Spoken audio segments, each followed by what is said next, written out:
Before we get started with our opening remarks, here is information about the accessibility features and ground rules for the webinar today. First, please mute your mics to minimize sound interference.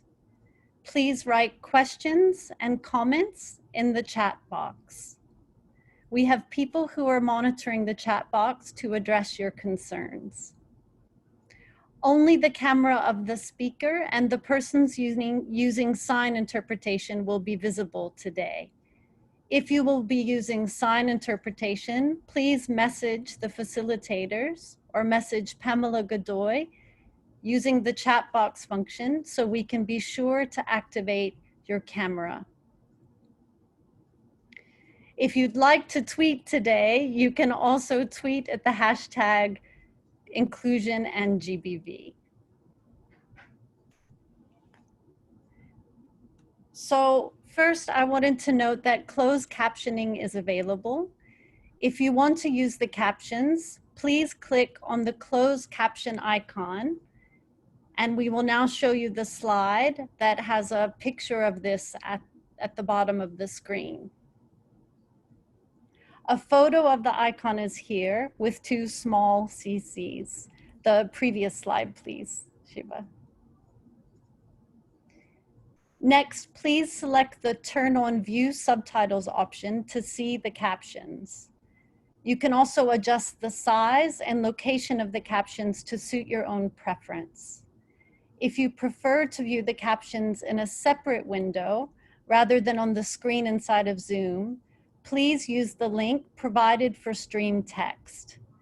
The chat box monitors are placing this link into the chat box now. It is also listed on this slide. In the stream text window, you can adjust your font size and background to your preference.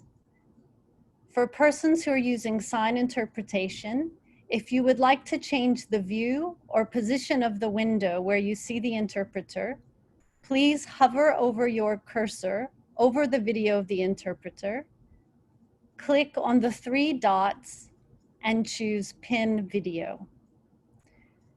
To ensure that the captioning signal is available, if you are using a speech-to-text application, please turn it off to avoid interference. We have a few final notes on our ground rules before we get started today. First, we all need to be mindful of our time so that we can hear from the greatest number of panelists and participants. The facilitator may ask speakers to please end their comments to ensure that we stay on time. Second, please do not share any identifying information about individual cases of gender-based violence. This is to ensure we protect confidentiality, safety, and respect of survivors. If this session triggers any feelings or concerns regarding gender-based violence that you would like to discuss, we encourage you to contact the GBV service providers available in your location. Now, with those housekeeping issues out of the way, please let me hand over to the Global GBV AOR Coordinator, Jennifer Chase, and member of the Protection Cluster Strategic Advisory Group to provide the opening remarks. Over to you, Jennifer. Good morning, good afternoon, good evening, everyone. I know people are in different time zones. So welcome to the Global Protection Cluster's Annual Forum 2020. It's wonderful to see such a range of colleagues online already from the different AORs, from the cluster, from colleagues that we work with in the field and at the global level. So thank you all for taking time from your busy schedules.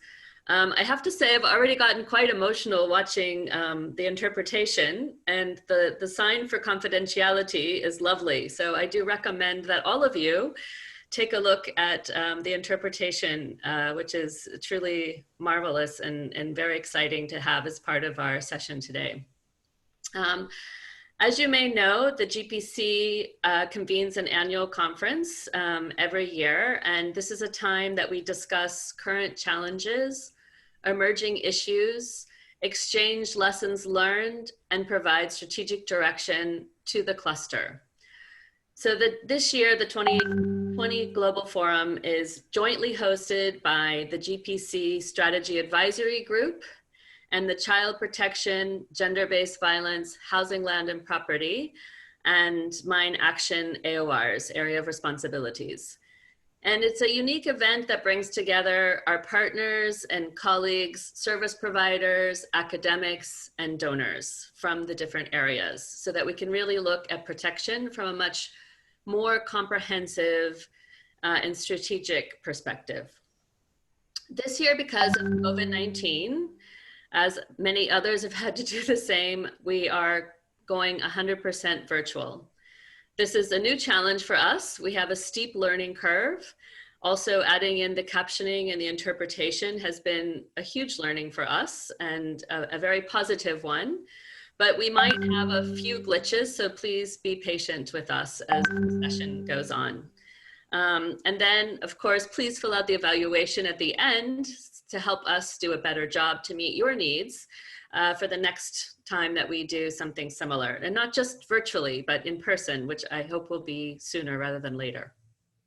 As I mentioned, it's co-organized. It's by the GBV Area of Responsibility, UNHCR, Humanity and Inclusion, and Help Age International. We also want to give a special thank you to NORCAP for the funding they provided for live captioning and other reasonable accommodations for this event. So a shout out to NORCAP.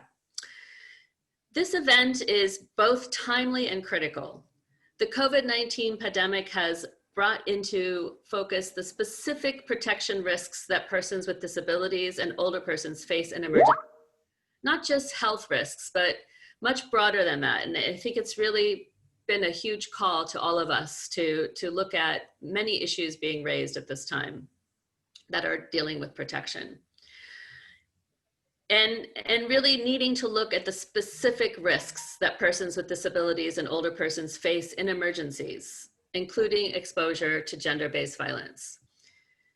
So in the first part of the discussion today, we will have an overview of the key risks and barriers that women and girls with disabilities in particular face in emergencies.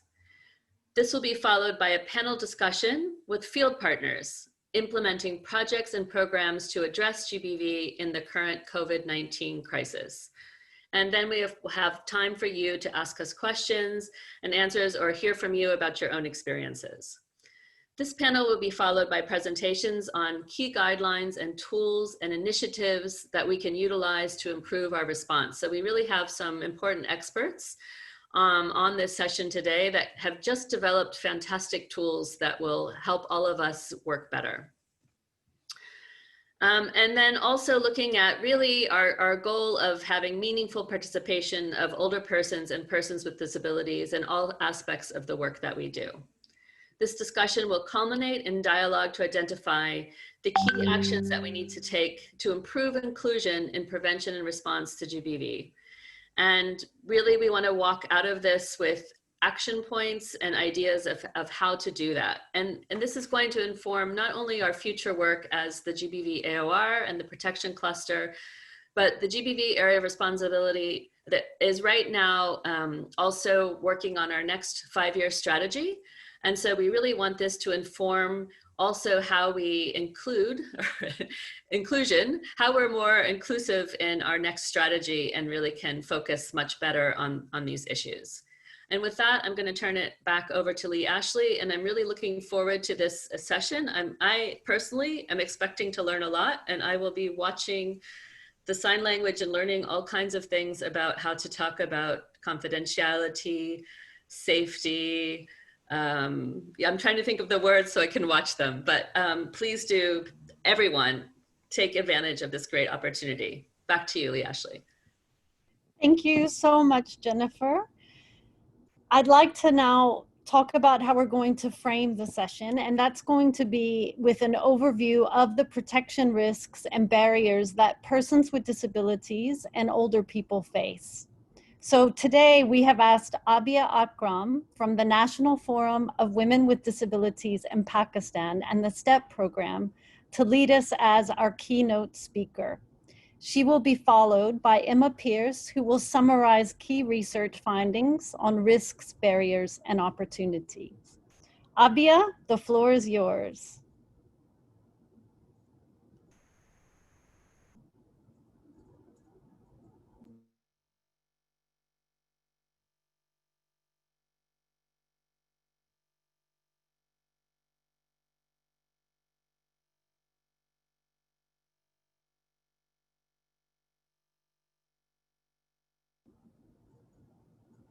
Just one moment, we seem to have a tech glitch.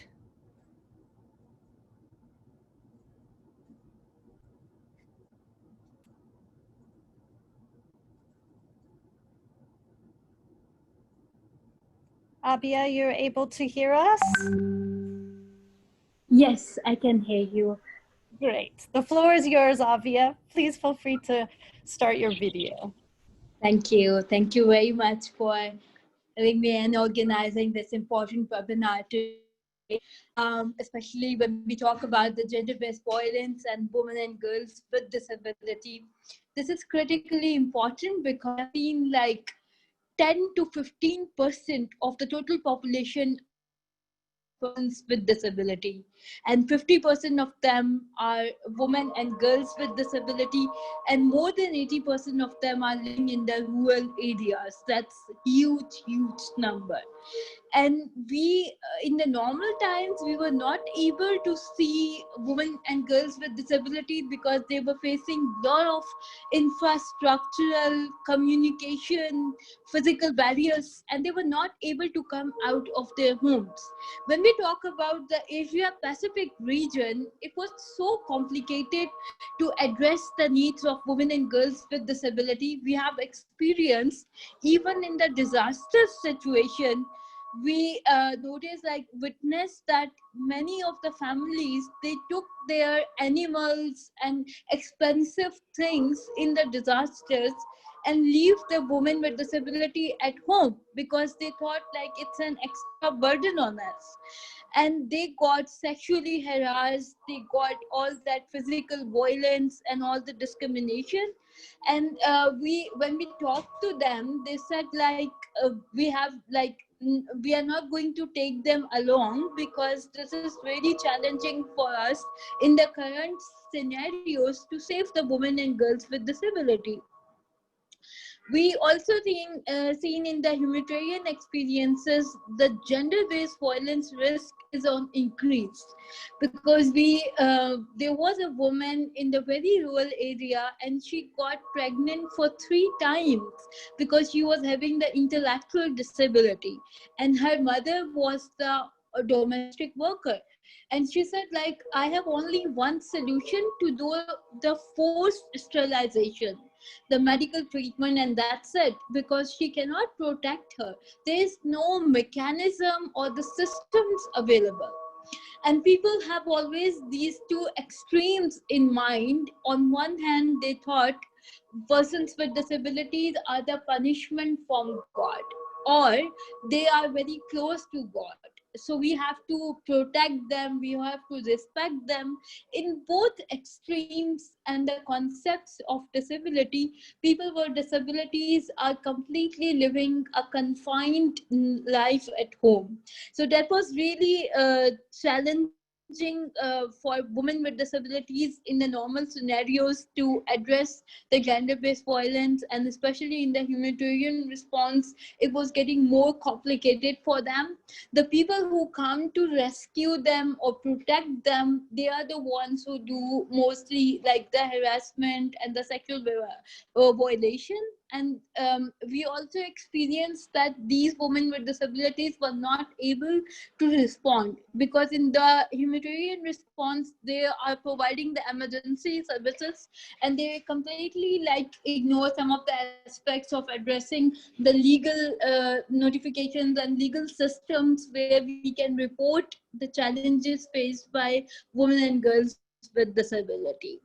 Can you move to the next slide? Thank you. We also seen like in the COVID response, the situation get very worse because women with disabilities were not getting the basic services of having a personal assistant services at home. For example, like if I have my parents at home who are quite old, so I will not take the risk of inviting the personal assistance services at home, and due to the lockdown they were not allowed to move in the streets. And in that situation, women with disabilities were not able to go to the washroom to take their own like day-to-day work, and they were dependent on the family members. We always say like persons with disabilities are the one who have to stay back at home the rest of their lives, but during the COVID response, the so-called non-disabled people, they also have to stay back at home. And that was the challenging point, because they were not having understanding how women with disabilities are spending the whole day at home, what kind of a space they need. And when they started living together, there was so many cases who came up on the gender-based violence, and the family support workers who were staying back at home, they were doing all the discrimination and not accepting the presence of women and girls with disability. We have very strong family systems, but still there were all the challenges faced by, and secondly, as part of like not accessing the personal assistance services and the caregivers, they were also not getting the information in accessible formats.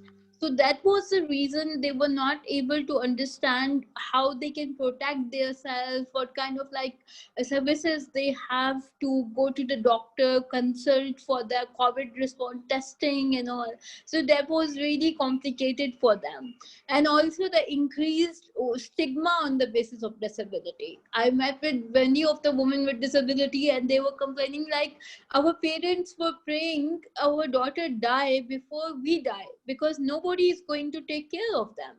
The decent opportunities, the employment opportunity system which will exist before, it was completely destroyed in the COVID response, and nobody was providing them the proper services. So it was so difficult for them to earn a little money, so at least they can protect themselves, they can go for the basic health services.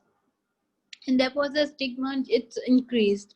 And also hygiene tensions in their homes, because mostly family members, they were not understanding the concept of supporting women with disabilities from a very positive way. They were just taking them as a burden. Increased food insecurity, loss of support mechanism. We were providing them some of the kits to women with disabilities, our dignity kits with the support of UNFPA, but that was not enough, because they need more trainings, more awareness, how to protect themselves and how they can go for the long-term basis, the support of that.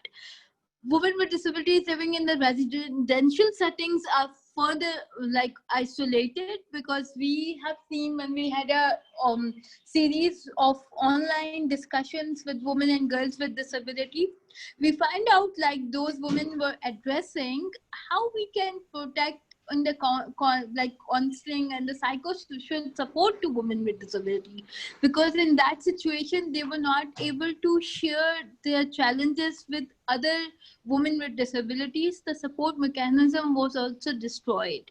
Can we go to the next slide? Thank you. Thank you, Abhi. And we just have a few moments left before we need to move to the next speaker. Thank you. And then we have to engage the existing support networks of the disabled people organization. That's critically important. We have established the Aging and Disability Task Force in the earlier earthquake and flood response, and that worked very well because we engaged the DPOs, the grassroots level, like international organizations and the grassroots civil society organizations. So that was like directly intervening with the cluster systems to make all the interventions and making the whole system inclusive, not only working in isolation. We also provided the policy directions because we thought like this is important to reform the policies according to the sustainable development goals in line with the Sendai framework and all the humanitarian and especially the IASC guidelines, how we can make it more inclusive in the context of the countries.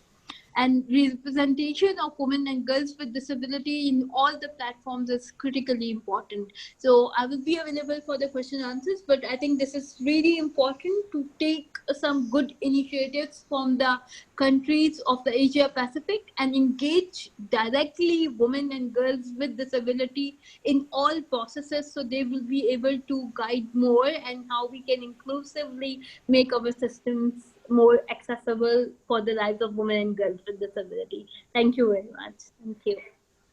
Thank you so much, Abia. Now I will hand over to Emma Pierce. Over to you, Emma. Thanks for that introduction, Liashli, and to Abia for that really important presentation. I was asked today to present a little bit of information about a paper that I developed for the GBV AOR Help Desk on disability considerations in GBV programming during the COVID-19 pandemic. For those that aren't aware, the GBV AOR Help Desk is a free and confidential research and advice service for humanitarian actors who are working on GBV response, prevention, and risk mitigation. So that service is available to NGOs, to DPOs, to women's rights organizations who might like some extra assistance in mapping the research that's out there and developing recommendations. This paper was first produced in April and we have just recently updated it. So we will give you the link to the latest version of this paper, which only came online yesterday. Given the time that's available, I'm three things. The first thing, essentially pre-existing structural inequalities and intersecting forms of discrimination really need to be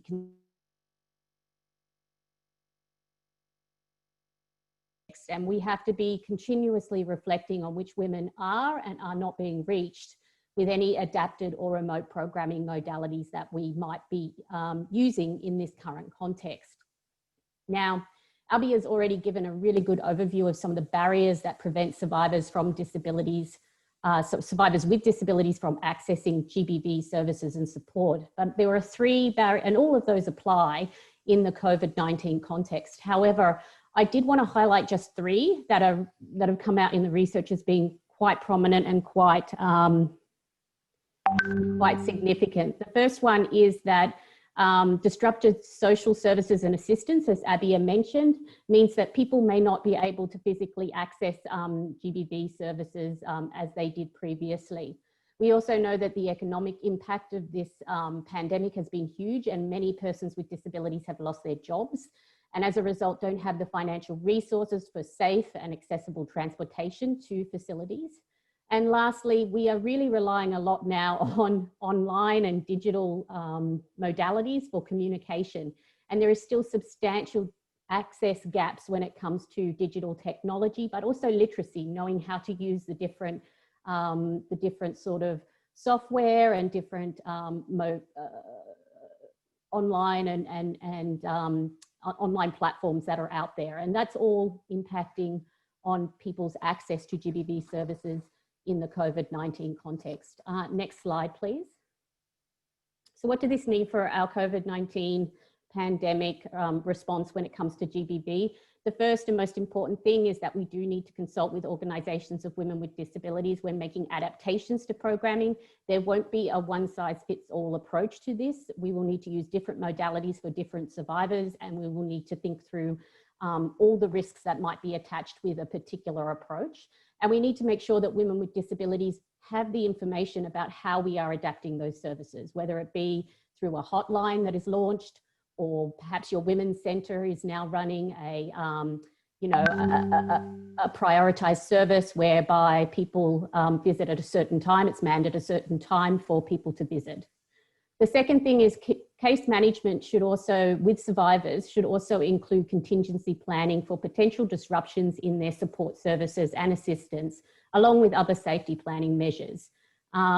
And we need to think about the other needs that a survivor with disabilities has, such as access to phone technology, financial resources, and access to WASH, because all of this is going to support their recovery and reduce their risk of GBV in the future.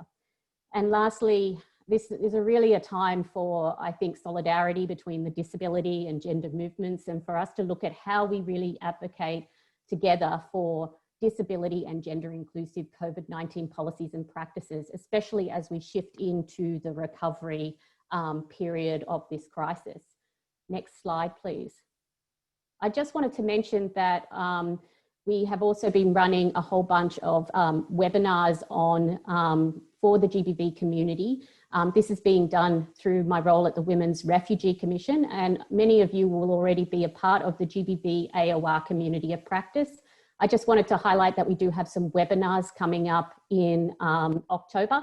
The dates are on the screen. Due to time, I won't be able to read them all out. However, we will make sure that those are copied and pasted into the chat box. If you require more information, I will put a contact details in the chat box as well. Thank you so much. Thank you very much, both to Abia and Emma. Abia, your leadership is really inspiring, and Emma, your research has been guiding us since the beginning of this pandemic. It's really appreciated. So now if we'll just move to the next slide, it will be time for us to take a brief sensory break, also to allow our interpreters to switch. So please just take a few moments to reflect and enjoy the scene of the mountains.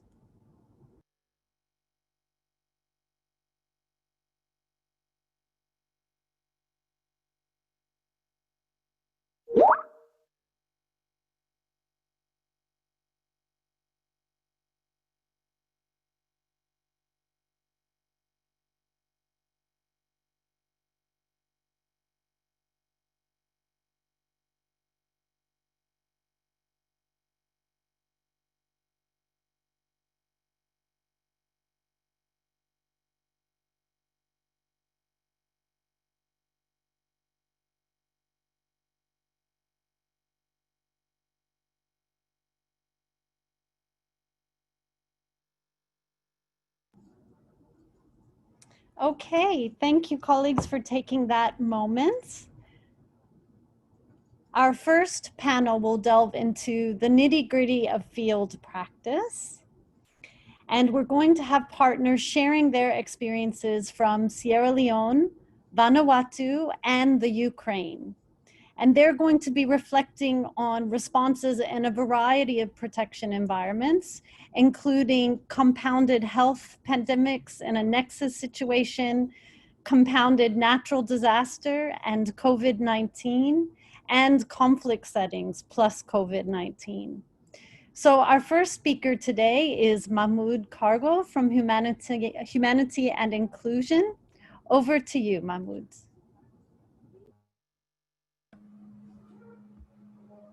Thank you very much, Ashley, for the opportunity to present on behalf of Humanity and Inclusion. So I will be running through a few slides just to show the context we are working in Sierra Leone and what are some of the key barriers and challenges we've encountered so far. And also what are some of our actions which we have undertaken to bridge some of the gaps or barriers with regards the response and it will be followed by a very short video that will show how we've actually used organization of persons with disabilities in our response. So Humanity and Inclusion have been working in Sierra Leone since 1996, and we are working in a very complex context, a context where where majority of the population are living below the poverty line, and also where there is high rate of child marriage and also teenage pregnancy, and also in a context where women with disabilities are 2 to 3 times more likely to be victim of violence. Next slide, please.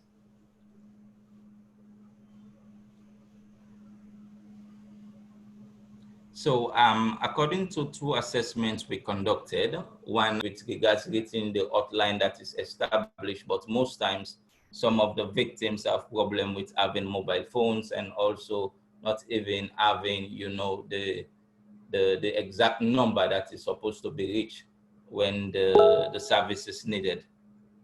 Next slide, please. So despite all the barriers and challenges encountered in the country, as I've said, we are working in a very complex context. We are still able to collaborate with government pillars in the response, and our collaboration with them mostly target to how to make the response as inclusive as possible that will give support to persons with disabilities. More so, it talks about supporting the different pillars and adapting the tools they are using so that beneficiaries can be captured by sex as well as the different disability types. And we are also presently supporting one local actor that is RI Rainbow Initiative that has specialized in providing support for persons or victims of gender-based violence. And we are supporting them to see how best their tools can be as inclusive as possible, and also the 3 centers they are having to be as accessible as possible for persons with disabilities. And we also try as much as possible to establish a hotline, and we train the responders of this hotline as to how to be as inclusive as possible to support the people that will be calling, and also to make further referral when necessary for a specialized GBV case. Next slide, please. And there is also a network of community-based rehabilitation volunteers within the operational communities that are charged with the responsibility of identifying children with disability as well as raising awareness. As it is said, anything about us without us is not for us, just as the previous speakers have said. We also engage OPDs to develop targeted messages and materials, which is presently used for awareness raising at national level. So the next slide or the video will take you through the video that was developed by OPD. And I will be reading through just to explain for some who will not have the opportunity to see the video. Sorry for the spelling mistakes through the video.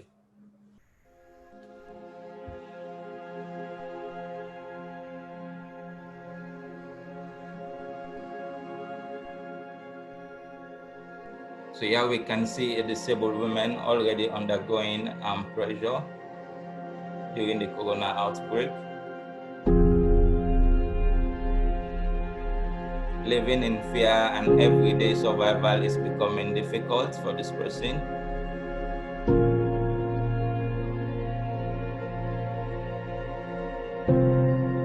This increased domestic workload and childcare support in the house. Now we can see this person with a child on the back, and at the same time doing the house chores. But with the support of the different partners, the story will be different. And at this moment, we see where she is getting support from a partner holding on to the baby, and also supporting her with her home chores. Now we see where the woman with disability is carrying a bucket, and also she is now getting support.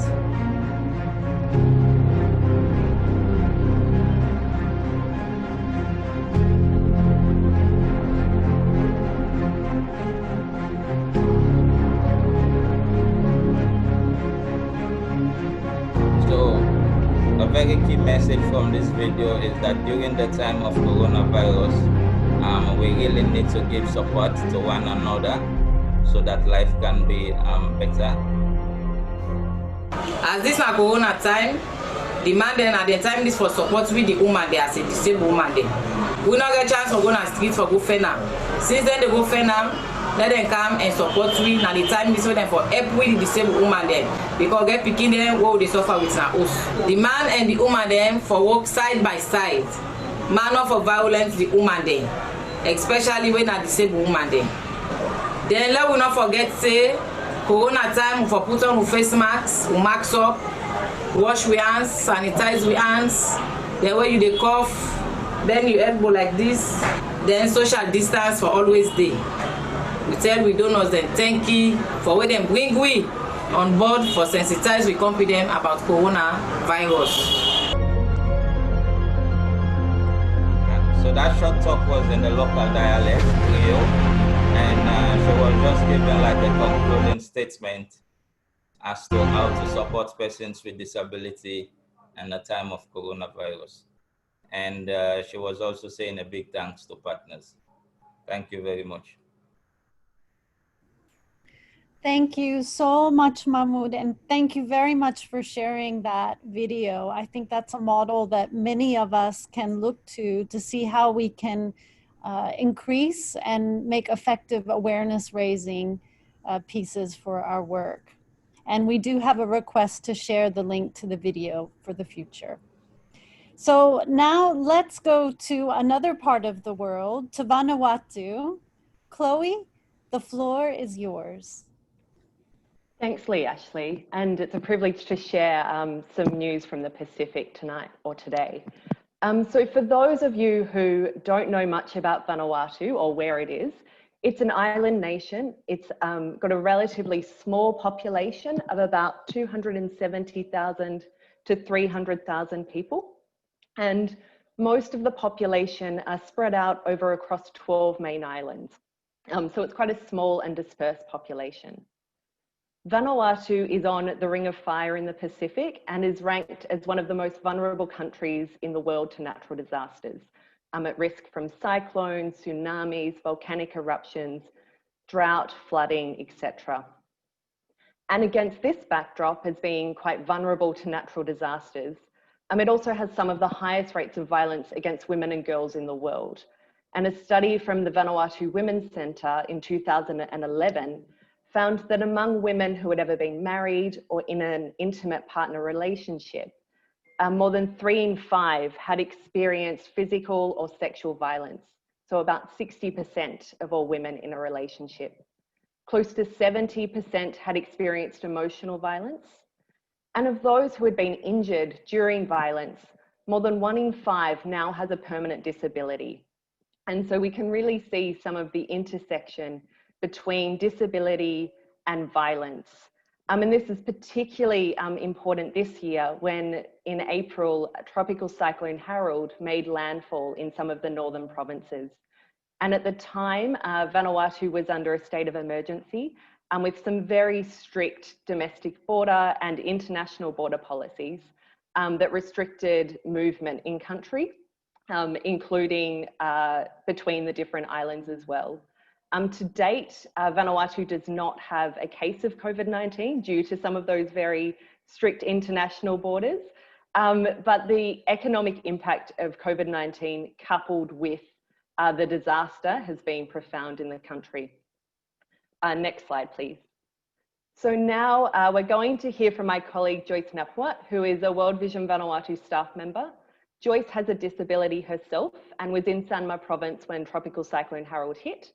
and was involved in the response. And together with my colleague Relby, we'll speak about some of the gaps and how access to services can be improved.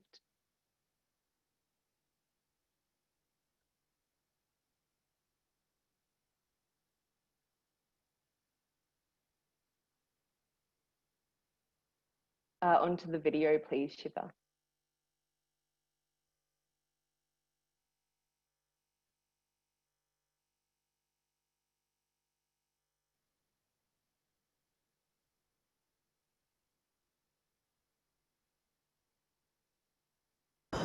Are there any areas that you think can be better improved when it comes to people accessing gender-based violence services? Specifically, when, usually we are aware that after a big event has happened that's destroyed our homes and our livelihoods, levels of stress tend to go up. Anxiety also goes up, and we're also aware that violence can also increase. And we were also in the middle of a pandemic, global pandemic that was happening at the same time as when TC Herald happened. Do you know of how people with disabilities and elderly people were able to access any services in relation to any violence that they were facing at the time?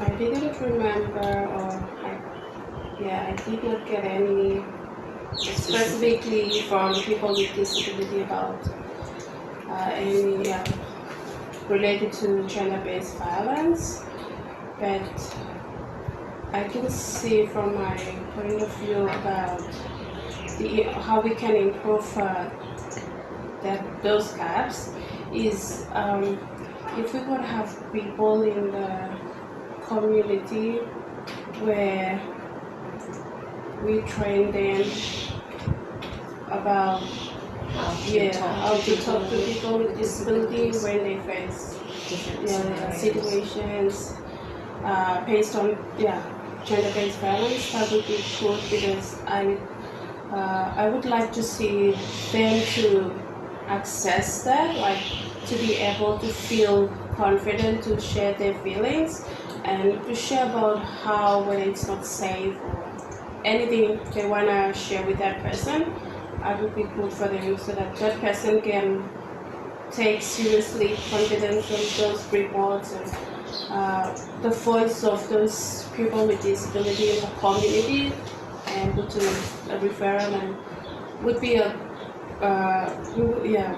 good thing, like to see a positive action can be done to that, because emotionally and people with disability, they go through a lot of such situations where they go through every day daily in the community, but they find it hard to express themselves to a person that can be would understand them, or that they can get the voice about their issues. I think that's a really important point that you just brought up. I think it's it was also brought up during a lessons learned workshop that happened probably about a month or two after the cyclone had passed, and a lot of all the different stakeholders that work within the gender and disability space shared how it's really important that there are more trained people who are able to talk to different people with disabilities who have different functional limitations. Somebody who's vision impaired has a different need to somebody who's physically impaired, or somebody who's intellectually impaired. And having trained personnel who know how to work within that space and who are able to empower people with disabilities to access services. I think that was something that was really a gap that can be better addressed. So I think that what you were saying is really important. In addition to that as well, is I can see where in urban there would be like more access, and in terms of in places like rural, it's very hard. Sometimes the communication, and I understand for people with disability, a lot of them, they don't have like phones, mobile phones and credits every day to call if they are in a very, very bad situation and they need help. And I would recommend that there will be somebody inside a community that understands those areas where can be able to listen and work together to improve those areas where people with disability face today. Back on the topic, based on the gender-based violence, a lot of them face that in the community.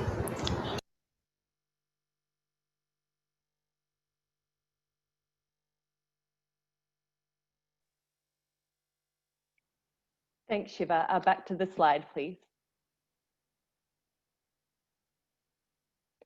So just finally, to finish that off, as we heard from Joyce and Relvi, what can we actually do during a cyclone or a pandemic response? So as Joyce correctly highlighted, there's a need not to assume that people with disabilities experiencing gender-based violence can access the same services as other people in the community. And this also includes health services, women and protection services. And similarly, don't treat people with disabilities as a homogenous group. Improving access to services will be different based on impairment type. For example, a hotline may not be suitable for somebody who has a communication impairment. There's a real opportunity, and increasingly so, to work with local DPOs and disability service providers during response and engage in disability subclusters. And I think as INGOs, we have a real responsibility to support that. And where possible, also consider supporting human resources there as well. There's also the opportunity and importance to make sure that we're developing capacity for disability inclusion during peacetime, so times when there's not disasters. So for instance, during the Cyclone Harold response, we were able to have household registration teams that had members that were already accustomed and had training to collecting accurate disability population data in a sensitive manner, and being trained in how to refer people to services, including GBV services.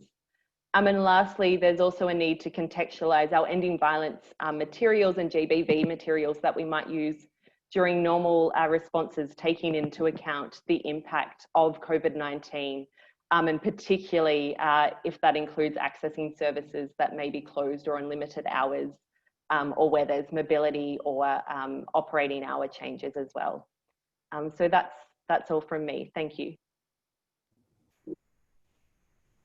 Thank you so much, Chloe. And please also thank Joyce for us. That video was really helpful and helping us understand the situation in Vanuatu, but I think it's something that we can all relate to, and we'll come back to it in question and answer because there are some good questions in the chat box. So now please let me hand over the floor to Victoria from the Ukraine. Victoria, the floor is yours. Thank you, Ashley. Hello, everyone. The conflict in Eastern Ukraine has had a devastating effect on communities, affecting the lives of more than 5 million people, of which 3.4 million need humanitarian and protection support. All the people constitute 32% of conflict-affected population in Eastern Ukraine, reaching 41% in areas closest to the line of contact. This is the largest percentage of older persons affected by conflict in a single country and reflects the unique demographic of the crisis. People with disabilities account for 12% of those in need. Since November 2014, HelpAge Ukraine has been providing support to vulnerable older men and women in Ukraine, to distribution of food, hygiene kits, diapers, assistive products, and winterization support. PSS group and community safe spaces for older people, home visit to provide basic care, referral to health and social services, and multi-purpose cash assistance. Since 2019, HelpAge Ukraine has been implementing 3 projects near line of contact funded by ECHA and UHF. HelpAge provided support to 3,000 older men and women in 40 locations in the 5-kilometer zone near line of contact. HelpAge Ukraine is providing support to older people to the network of trained community volunteers and project assistants. Cycle of dependency, discrimination, and isolation can put older people, in particular those with disabilities, in heightened risk of ill treatment by family members, neighbors, or caregivers, making them easy target for abuse, and they therefore are at higher risk of physical, psychological, and sexual violence. COVID-19 has highlighted and exacerbated the violence, abuse, and neglect of older people around the world, which was already on the rise. Before the pandemic, it was estimated that 1 in 6 older people was subject to abuse. Emerging evidence is showing that response of violence, abuse, and neglect have sharply increased of some contexts during the pandemic. Next slide, please. In general, in Ukraine, the growth request to the police since the beginning of the pandemic has doubled.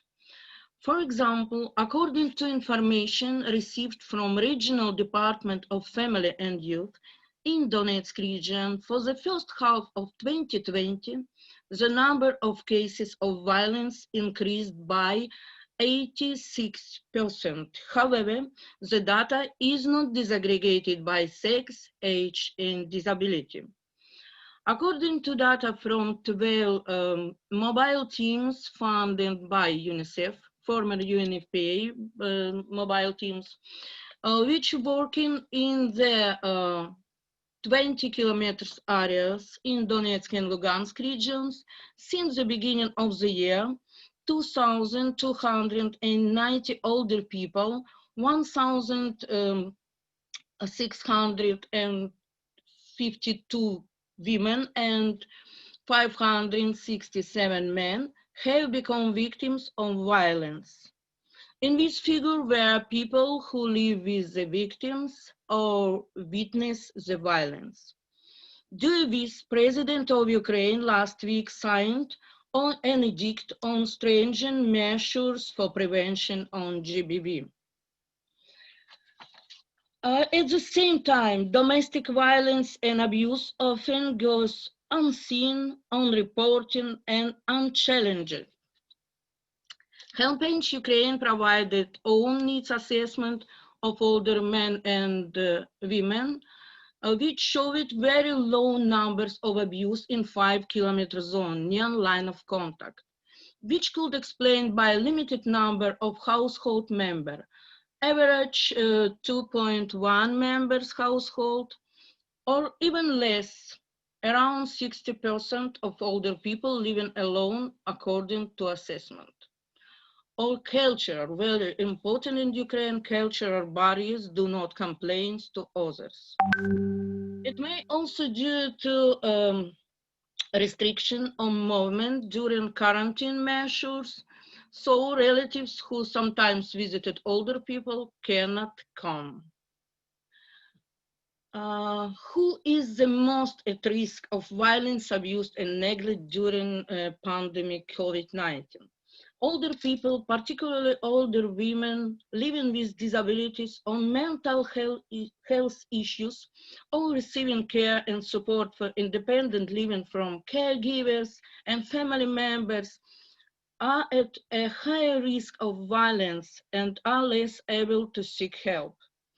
Older people, particularly older women from ethnic minority of indigenous groups, refugee or migrant population. In Ukraine, it is IDPs, a lot of IDPs, and maybe Rome groups. And those who live in poverty face discrimination, multiple disadvantage, and increased risk of violence. They may also experience more challenges and assessing prevention and response programs and services. Older people, particularly older women with low literacy level, living in rural areas, single and widowed. Next slide, please. Key barriers that older people may face when assisting services. Some older survivors may want to live independently, but economic and health issues may complicate the available options. Older survivors may fear being alone or losing independence, having decisions made for them by family members if they reach out for help. Older survivors may decide to maintain an ongoing relationship with the person who is harming them due to their caring responsibility. Older survivors may be reluctant to seek services because in generational, cultural, and or religious, spiritual values would highlight commitment to family. Social isolation of the older survivors and the ensuing lack of social support. Older people may be reluctant to reach out of their prior help-seeking experience wasn't positive. Many older survivors may not be aware of they have access to services. Outreach materials do not have image of older individuals. Dissemination strategies may not include having materials for people with sensory impairments. Awareness raising might not happen and location where older people gather. Next slide, please. What our good practice and recommendation from the field. In Ukraine, we share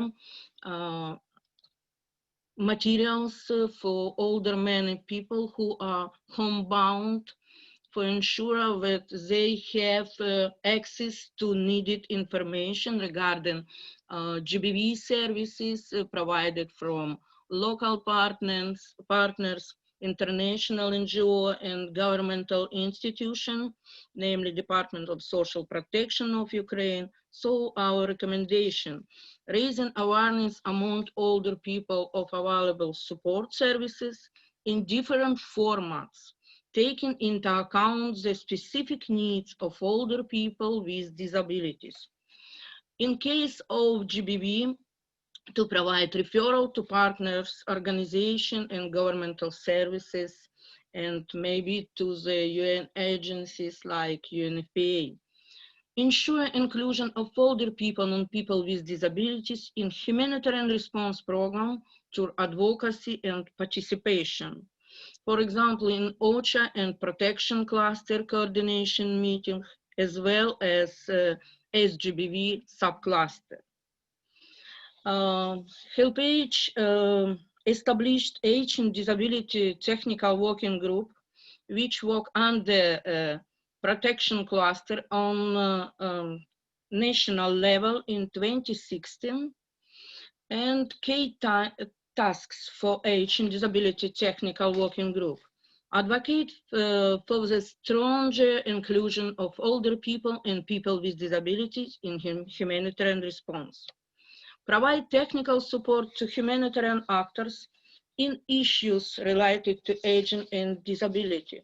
For example, HelpAge shares the best experience how to collect data on people with disability, disaggregated by sex, age, and disability in context of humanitarian program cycles.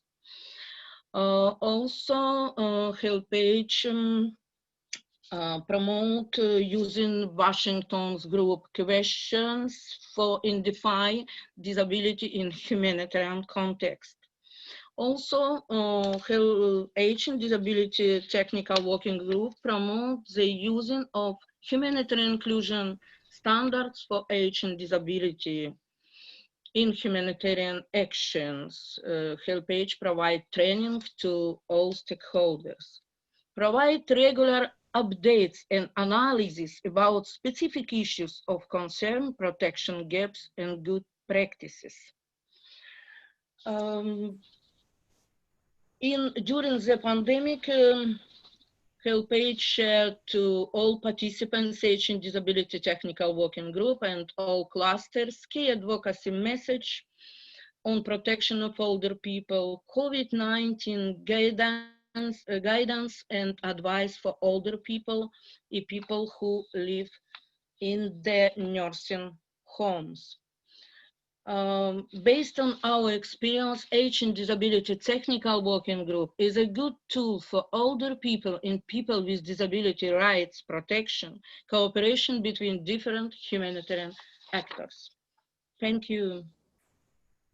Thank you very much, Victoria. That was really interesting and a nice complement to our other two presentations, both in terms of sharing a different type of setting, but also really drawing our attention to the specific needs of older persons. I'd also like to mention that we have two other colleagues from the Ukraine who supported this initiative with us today. Akbar Nazriev, the HelpH Country Director, and Anna Rich, our Protection Cluster Coordinator. Thanks for joining us, and we appreciate that you're available to answer questions as we now move to that segment of the discussion. So we have several questions in the chat box. We may not be able to get to all of them, but we're going to choose a few now, and any questions not answered, we will provide a script in the resource folder after this. So our first question is, what can we do to engage organizations of persons with disabilities to develop targeted messaging? And I'd like to first direct this question to Abia, and then if Mahmoud, you could also provide some insights. Abia, over to you.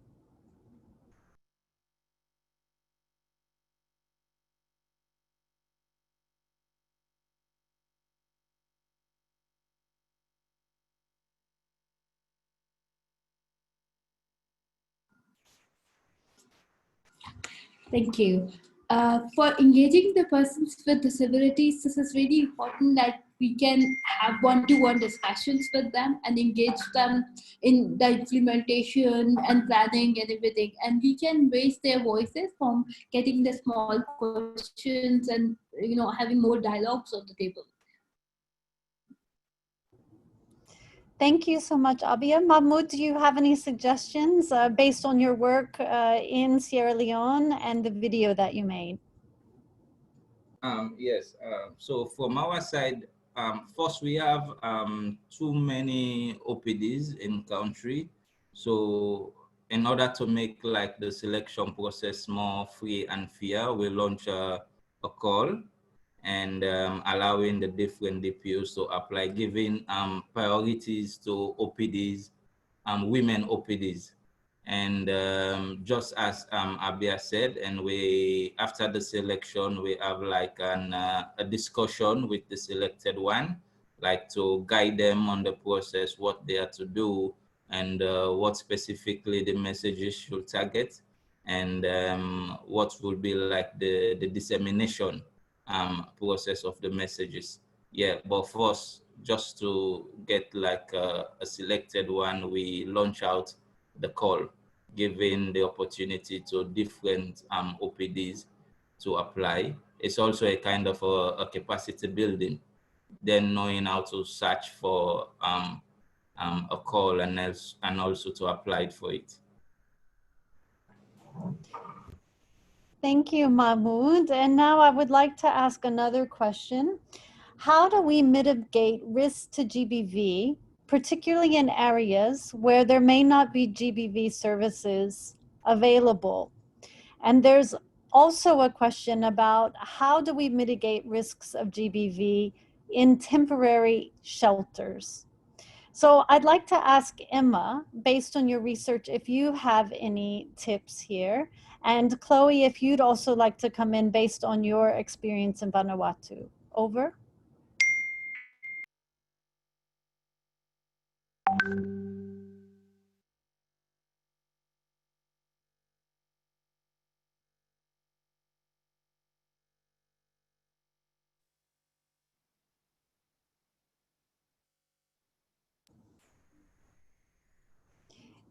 Emma and Chloe, do I have you online?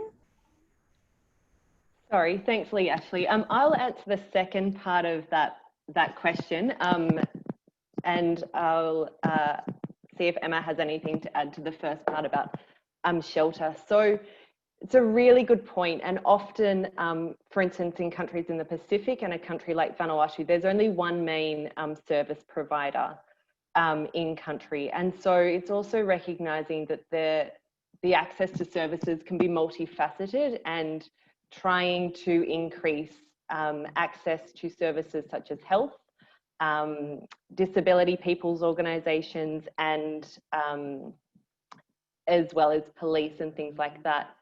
There's also a really great resource that the GBV AOR has also produced, I think, which is about how to support or how to respond to GBV when there are not service providers in your area. And if you haven't accessed that resource, I highly recommend that you do. It's got some great tips for staff and very practical advice that ensures that you don't do harm as well in that situation. Leslie, just to add one point here. Yes, Sorry. please, Avia. Yeah, because we in the humanitarian settings, what we did, like we established the peer support groups for women and girls with disability, not only with the organization of disabled people, but we mainstream organizations who are providing the psychosocial support. We engaged women and girls with disability by themselves, because if the non-disabled talk to them, they don't feel more comfortable. So it's very important to train women with disabilities as counselors, and then they will be connected with the wider network and provide psychosocial support to women with disability. Secondly, we developed a mobile application which has all the information related to where to get access to the health services, how to get the education services, the assistive devices, where to get the COVID testing and all. So that mobile application can easily available, and they can just download in the phones and can use it.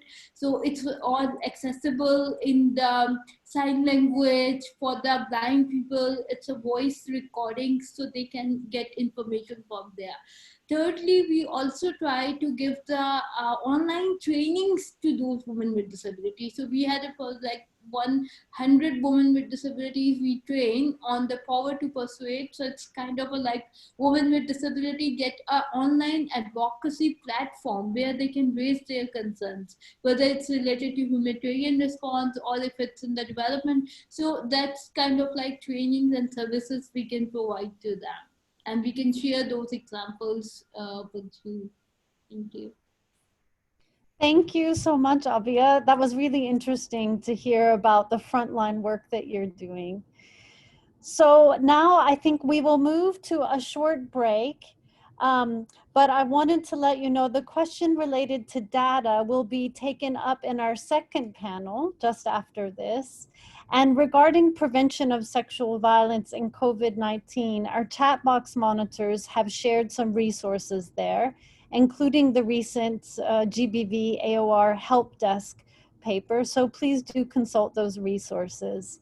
And again, we will follow up after this webinar with more detailed answers if questions have not been addressed. So now let's move and take a quick break to allow our interpreters to switch, and also so we can relax and get ready for the next session.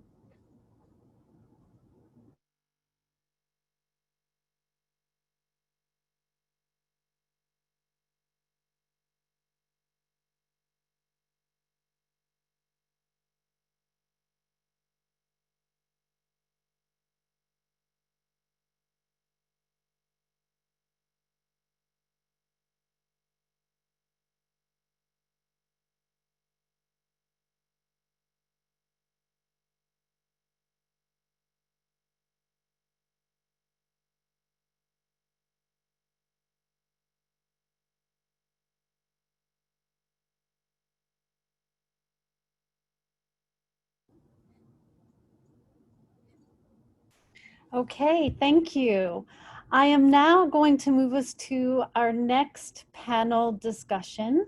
And this discussion is going to be moderated by Ricardo Cordero from UNHCR. Ricardo, I hand over to you.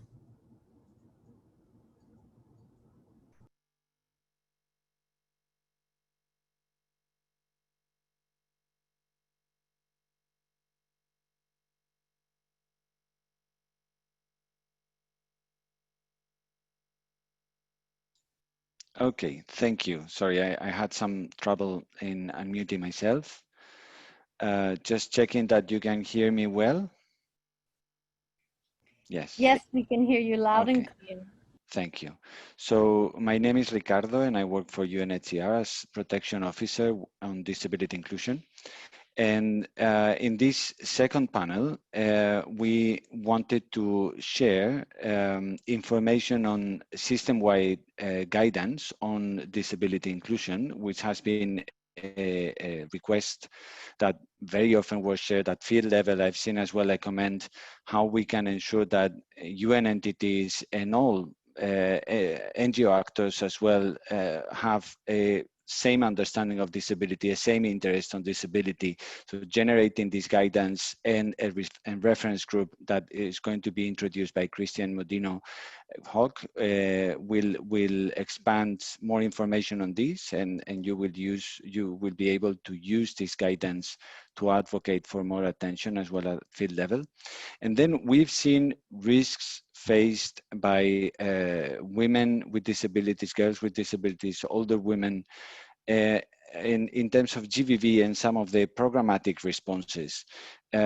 However, disability inclusion, as we will see as well in the IAC guidelines, can be as well implemented and fully utilized in other ways of supporting GBV prevention and response. And that will be two of the presentations that we are going to listen will focus on this area. First, how to ensure that we increase the inclusiveness and accessibility of feedback and complaints mechanisms. And the second one, how can we make more inclusive research as well that is more accessible and is bringing as well more detailed information. So without any more delay, I give the floor to Christian from the Interagency Standing Committee Disability Reference Group. Thank you. Great, thank you very much, Ricardo, and thank you for letting me present on behalf of the reference group co-chairs these guidelines. We can move to the, yes, thank you. So some of you may be already familiar with the guidelines. They were just launched almost a year ago in New York. Just to quickly introduce them to you. So it was just after the World Humanitarian Summit these guidelines were commissioned, and the International Disability Alliance, together with Humanitarian Inclusion and UNICEF, took the lead in developing these, these guidelines. It has been quite a long process, 3 years, but well justified because it was incredibly participatory and inclusive.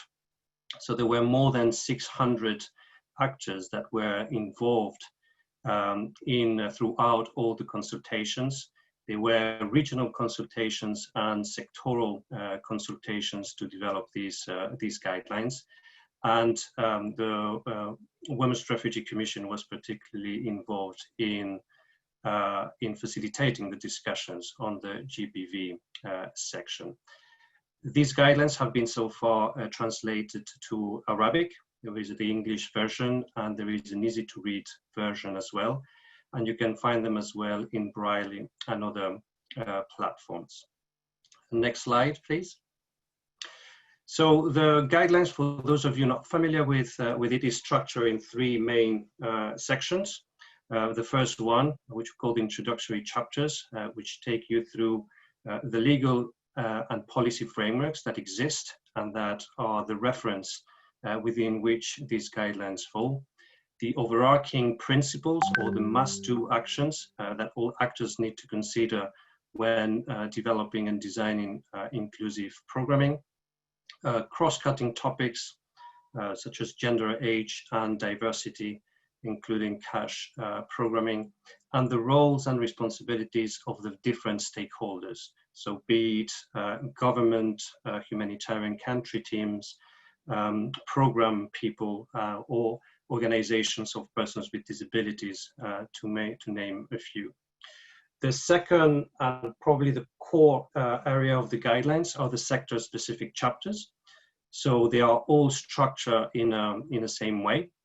It covers all cluster sectors, so from camp coordination and camp management through to education, food security, livelihoods, health, protection, shelter and settlements, and water and sanitation.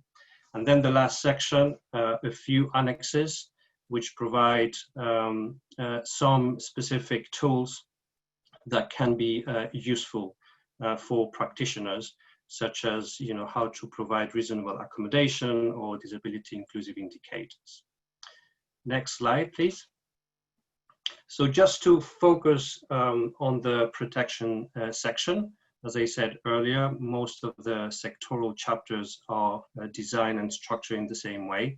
And you will find in them, the key terms and definitions, the various standards that exist on that particular area, the mass to actions, and within the protection chapter specifically, you will have subsections on gender-based violence, child protection, housing, land and property, and mine action.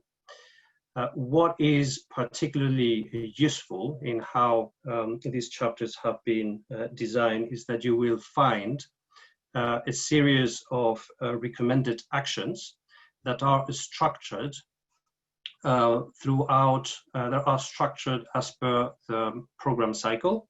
So recommendations that you can consider in your assessment, analysis and planning, your resource mobilization, the implementation phase, the coordination, and the monitoring and evaluation. And all this throughout the different phases of a crisis, from preparedness through to response and recovery. So this is how, again, how the guidelines are structured. I would not go more into the details for now, but if you have any questions, I'm happy to answer. As Ricardo mentioned earlier, the reference group on inclusive humanitarian action was established earlier this year and is in charge of providing guidance to the sector and roll out these guidelines widely. Thank you. Thank you, Christian. And well, we would like to invite everybody to check the guidance and see which actions could you immediately pick and start working on. But we wanted to give an example of how some of these actions have been as well put into place and including as well some of the information in the annexes. And this will be done by Alice Hawks from the International Rescue Committee. Welcome, Alice. Many thanks, Ricardo. Thanks to the organisers of this session for such an interesting session so far. I'm really happy to speak to you today about our work within the IASC, International Rescue Committee, so I should say, to really look at advancing our accountability processes. We refer to these as client responsiveness. So I'll refer to that term a lot throughout the presentation, but I just wanted to underpin the fact that this is our approach to AAP. So firstly, I really just wanted to quickly acknowledge I'm speaking really on behalf of colleagues not here present today. So really this is a piece of work led by a colleague, Pauline, who is off on maternity leave now. And actually I'm also speaking on behalf really of Ricardo. This is also, body of work he's led for the IASC until he left earlier this year. So thanks to those, for driving forward this work. I'm really speaking about your own work here. So what we wanted to do is just give you a bit of a background to the project, but really I think crucially for this group to share some of our learning about the adapt to make our AAP processes, our client responsiveness work more inclusive. And hopefully I'll have enough time to get to those. I'll do my very best. So yeah, this project really represents a critical opportunity for IASC to really bring the IS guidelines to life. I think we've seen with this project that whilst it is an accountability focused project, it has this sort of, it's an opportunity for us to really advance our work to ensure the access of persons with disabilities across all of our humanitarian services that the IASC delivers, but I think also learning for the wider humanitarian community, other mainstream humanitarian actors. We hope there will be a lot of learning that we can share from this project with you all. So just a bit of background on client responsiveness. This is our approach to AAP, as I say, and it really reflects IASC's commitment to think about meaningful participation of the people that receive IASC's aid and services. And it's our attempt to really think about the whole project life cycle and thinking about how we listen to our clients and their feedback and really make meaningful adaptations to the programs we deliver. That approach to client responsiveness, however, really in recent years, we've started to reflect upon how accessible that client responsiveness programming is. And so we conducted an in-depth scoping study through this project to really sort of investigate how accessible this client responsive programming actually was. The scoping study involved an in-depth desk review, but also really importantly, a lot of key informant interviews, both with IASC staff, external stakeholders, focus group discussions, most importantly with our clients with disabilities, but also with frontline staff in 2 pilot countries. So that was Northwest Syria and Tanzania. So this scoping study really gave us a huge amount of data to understand, what are the barriers that are existing within our client responsiveness programming. We also have had, I wanted to acknowledge here, the hugely important role that our advisory committee has had on this project. So we've been very grateful to have a wide range of actors join us on an advisory committee. First and foremost, the majority of that committee is comprised of organizations of persons with disabilities. We're also glad to have peer mainstream agencies on the advisory committee, as well as disability specialized NGOs, research institutions, and of course other fellow organizations working on accountability. So this advisory committee has really helped take the data that we got from this scoping study and help us shape, okay, what are we actually going to do to respond to all of these gaps and barriers that we're seeing illustrated. So if you could move to the next slide, I'll take you through now maybe some sneak peeks as to the kind of adaptations and learning we're seeing. These really fall into 2 categories, I would say. One is really inclusive data collection and analysis, and the other sort of grouping, as I see it, is the development of guidance and tools that really speak to disability mainstreaming in AAP. So one of the things that our scoping study highlighted was a lack of understanding of a rights-based approach to disability amongst our frontline staff.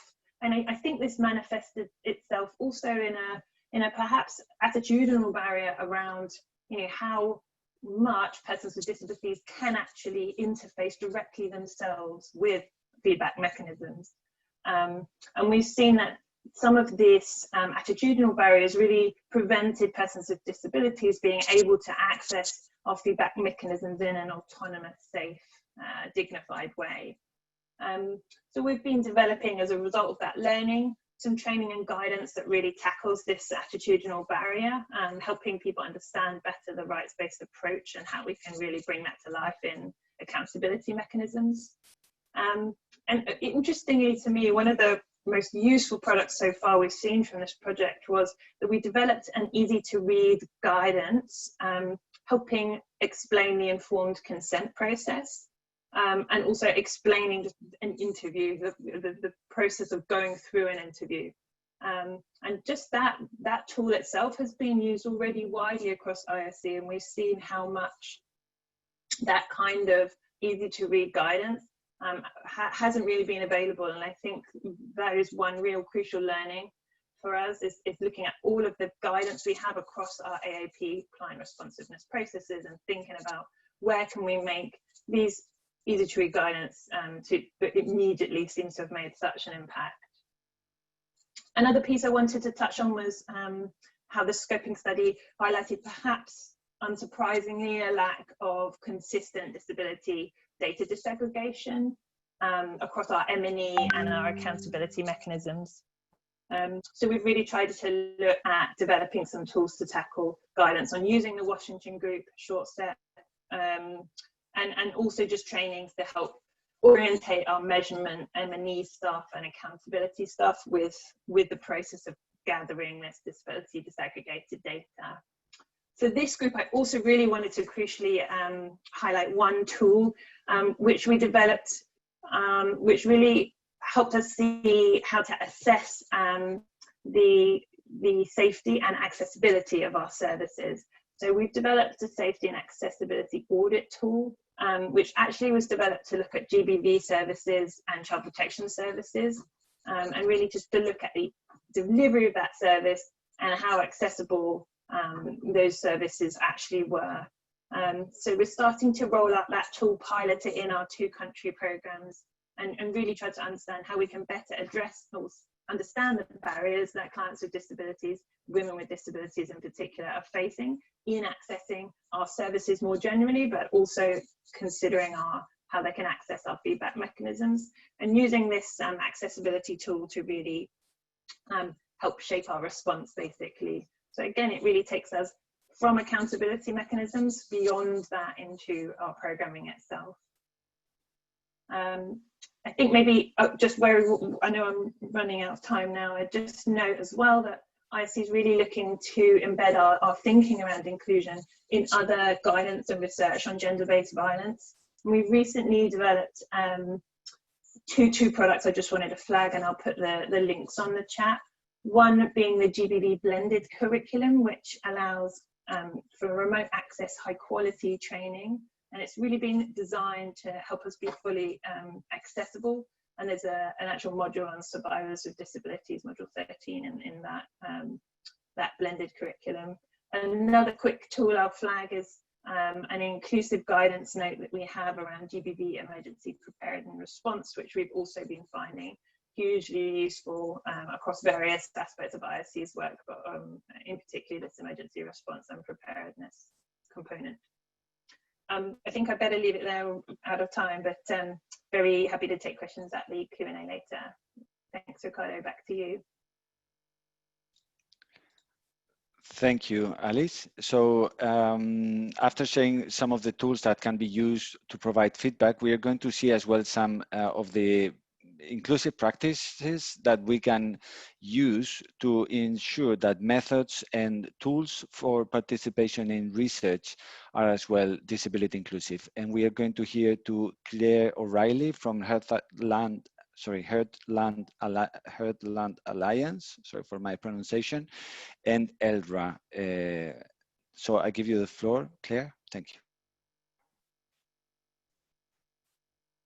Hi, Ricardo, and thank you so much for the opportunity to be here and speaking with you about this today. I think it was so interesting to hear Chloe mentioning this bi-directional relationship between GBV and disability in terms of we think about people with disabilities needing to access GBV services, but also the idea that GBV can be a creator of disability as well. Just speaks to how important this topic is. So what I'm going to speak to you about today, if you can go to the next slide for me, please. Thank you, is this project. So I am a consultant to Heartland Alliance International, and our ELRA funded piece of research is looking at barriers to GBV services for people with disabilities and older persons. And this research is focused in Iraq. So we received funding for this at the end of 2019, and that will extend until September 2021. So when we first envisioned starting this project, it was in the pre-COVID days. So we've now extended our timeline a little bit to sort of adjust to this kind of new reality. The partnerships involved, which speaks to a little bit to the different types of experience and expertise that we needed to bring in to run a project like this. From Heartland Alliance, you have myself, and my background is in rehabilitation and disability inclusion in humanitarian settings. You also have Dr. Leah James, who is a clinical advisor at Heartland Alliance International, and her background is in mental health and action research. We're partnered with IADO, or the Iraqi Alliance of Disability Organizations, which is an umbrella organization for OPDs, organizations of people with disabilities in Iraq. And they have recently published a report on violence against women with disabilities in Iraq, which is also in the online links that have been shared. And then we also have Dr. Caroline Yago from Trinity College Dublin, and her specialty is in including people with communication disabilities in research. So we've heard other speakers talking about the importance of intersectionality and the different barriers that people may encounter. And so we wanted to ensure that people with communication disabilities, who even in disability-focused research tend to be underrepresented, could be included within the work that we're doing. So as I said, it's based in Iraq. So anyone not familiar, it's a multi-site project. So Sulaymaniyah is a city in the north in Kurdistan region of Iraq with a large IDP Arab population. Mosul, a city largely damaged during the liberation from ISIS, and Baghdad, the capital. So the research is mixed methods. We're collecting both quantitative and qualitative data. And I will speak a little bit to some of the tools that we use for that. Participatory, so we're including people with disabilities from the time of designing of the research, the methodologies and the tools that we will use, right through to ensuring that our dissemination plan is inclusive. And we're aiming to identify barriers at 3 different levels. So among people with disabilities and older persons themselves, so we'll be conducting key informant interviews and focus group discussions. Among family and community members who may serve as either a bottleneck or facilitators in accessing services. And among GBV service providers themselves through an online survey. Next slide, please. So I know not everyone here has a research focus, but what I want to speak to is some of the questions and the considerations that we had in designing the project, and then some of the practical tools that we came across and that we designed in terms of being able to interact with these populations and take information directly from them in terms of some of the barriers that they are facing. And so I will say at this point that, due to COVID-19, we have not yet finished our data collection. So we don't have the outcomes to share. Instead, I'm going to focus on some of these practical tools. So what we've learned so far is that partnerships are absolutely key. And this is even more the case as we come to rely more and more on remote modalities. And so we're lucky to have this partner in IADO based in Baghdad. As has been said, considering intersectional identities and subgroups of disability types. So this has practical considerations in terms of resources when you are looking at your own services and planning on being inclusive in terms of the particular barriers that a person who has visual impairment may encounter and the additional needs or assistance that they may need to access your service will be different to a person with mobility impairment. And that again may be different according to their gender, their age, their role as head of household, and so on. We talked through translation and ensuring that we had resources available for those, and I'll show some tools in the next slide. And then in terms of ethical and practical considerations, one was how to be participatory. So really, as I said, from the start in terms of designing these data collection tools, understanding what are the relevant questions to ask, how to identify participants. We know that GBV is a very sensitive topic, and so we had a question about HAI, Heartland Alliance International, offers GBV services in Iraq.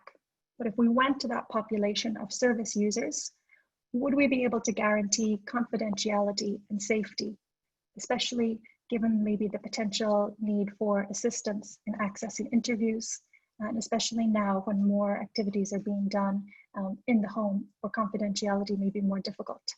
So instead, we decided to focus on participants with disabilities and older people rather than using service users as the entry point. Whose voices? So again, coming to different types of disability, different identities, and what types of data to prioritize. We've heard people mentioning the Washington Group questions already, which is a quantitative tool for disaggregating a population by disability. We also wanted to ensure that we gathered qualitative data, so hearing stories from people with disabilities and older people themselves to get more detail, more richer data. And the next steps, what regarding dissemination. Next slide, please. So these are some of the strategies that we have designed. So on the left, one was to use enumerators or data gatherers who are themselves people with disabilities and older persons. And so this kind of speaks to what maybe Emma was just saying about attitudinal barriers and a human rights-based approach. And so to a certain extent, if we're going to be focusing on a population with disabilities, working with enumerators who are themselves people with disabilities helps to put people at ease.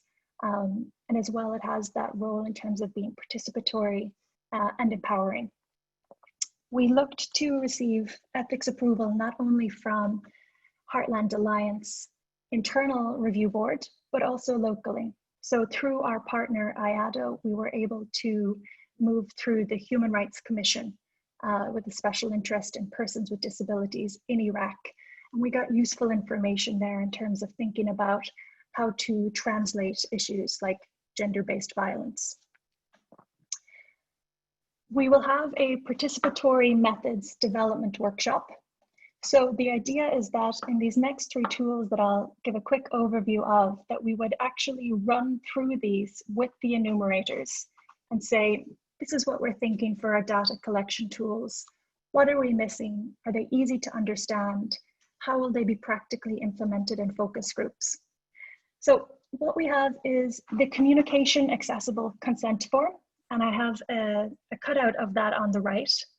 So this is not quite easy to read, which is a slightly more narrow definition, but in terms of ensuring that people could really understand exactly what they are consenting to. And we also found that there's benefits for this beyond its original purpose in terms of also being easier for translation and also being easier to access for people with low literacy. So that may be people with disabilities who have fewer opportunities to access formal education, but also might be a more widespread issue in humanitarian settings. In our focus group discussions, 2 methods that we want to use are sketch modeling and story completion. So what we want to do here is offer a vignette or a story about a person maybe with disability who has experienced GBV and what might be some of the barriers that they would encounter. And so we do this in 3 stages. First, starting very open. And the idea is that people would fill in these questions themselves. Who is this person? What age are they? What type of disability have they? And what are the barriers that they encounter? And then as we move through, we can become maybe a little bit more prescriptive. So if there is a particular profile of person that has not yet been discussed in the focus group, we can say, okay, what about somebody with this type of disability? Would the barriers they encounter be different? Talk me through what that might look like in your community. I'll just speak to 2 last things. Visual scales for comprehension. So the Washington Group questions that have been mentioned, they ask questions about difficulties functioning in 6 different domains and offer 4 answer categories. They tend to find a very low percentage of persons with communication disabilities, because of course you're asking someone to express linguistically a communication disability that they may have or difficulty. So we worked with a local artist to create a context-specific set of pictures that can go alongside the Washington Group questions and be easier for them to understand. And the final thing that I'll speak to, I see the time is coming in, Audio accessible dissemination. So this is something that we did previously in Syria, and even though we don't have our results yet, something to think about already.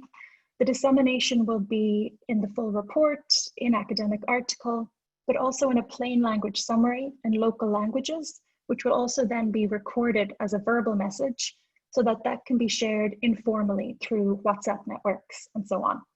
So I'll leave it there for now. Thank you very much. Thank you, Claire. And I think there were two clarification questions addressed to you that we could clear. One was whether Heartland Alliance is including Halabia in its assessments, intervention in Sulemania, and then clarifying as well what the difference would be between participatory and inclusive research. If you could please go through those clarifications, and then we can take a second question. Thank you.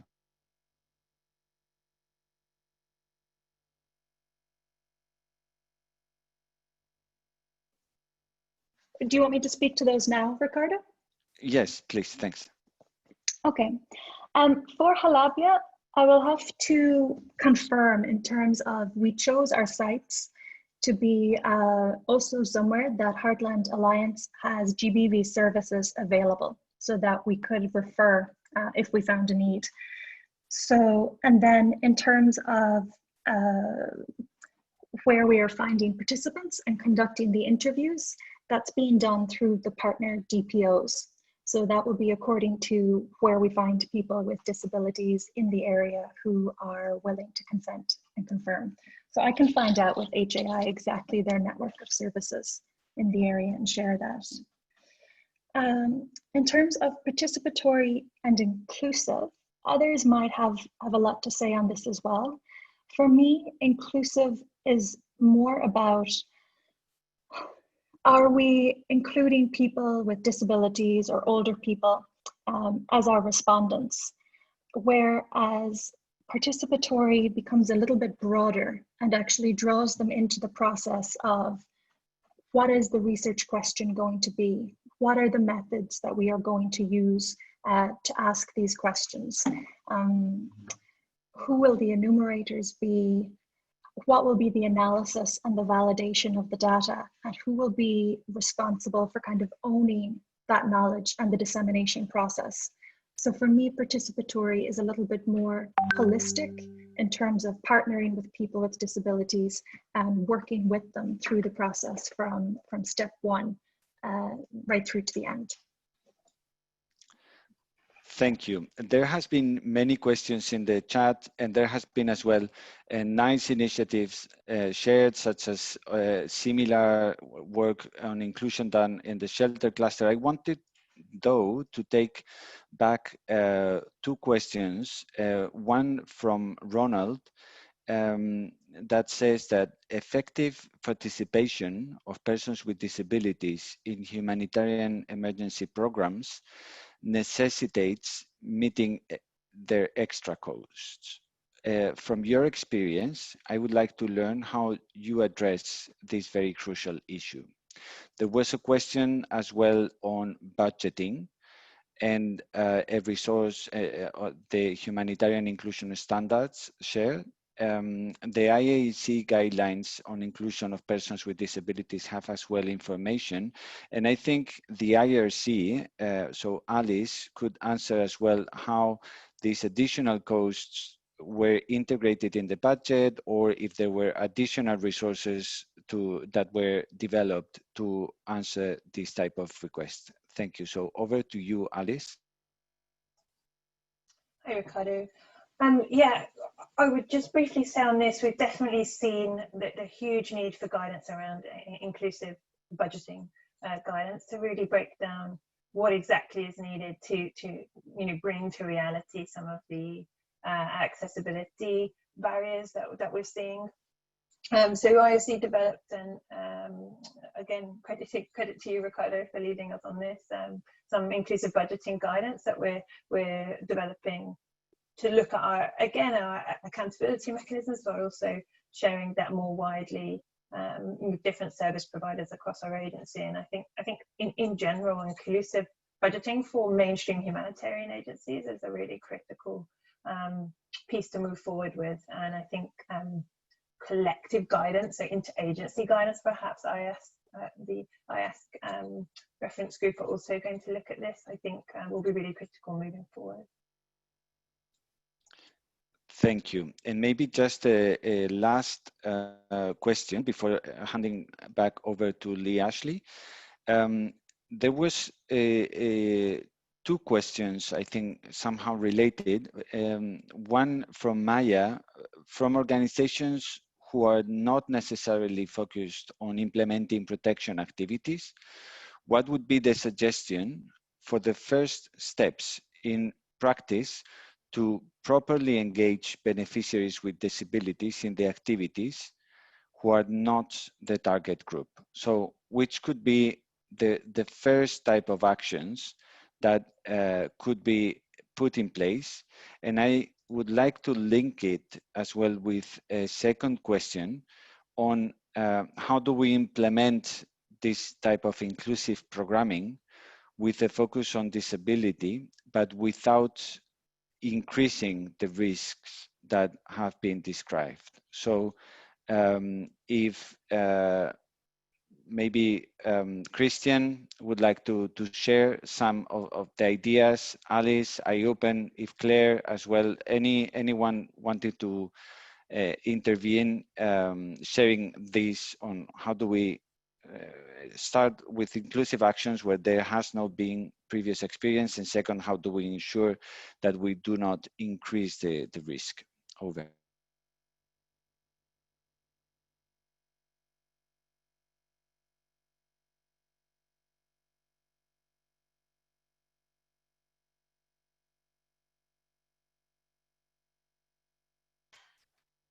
Do we have any panelists interested in answering? I'm happy to jump in. Thank you. I have a big bias towards data, and I do think that even if your project is not a targeted disability intervention, mainstreaming and ensuring accessibility is something we all need to be thinking about as part of the Leave No One Behind agenda, and ensuring that we're meeting the needs of people in need. People with disabilities make up 15% of the population globally. So for your service, even if this is not the population that you're targeting, it's likely that they may be included. So I think starting to look at both quantitative and qualitative data, which maybe sounds quite research-based, but something we do in practice anyway. Washington Group questions in terms of disaggregating your population. It's a non-stigmatizing way to ask about disability. And you can start to understand whether there are those people accessing your service.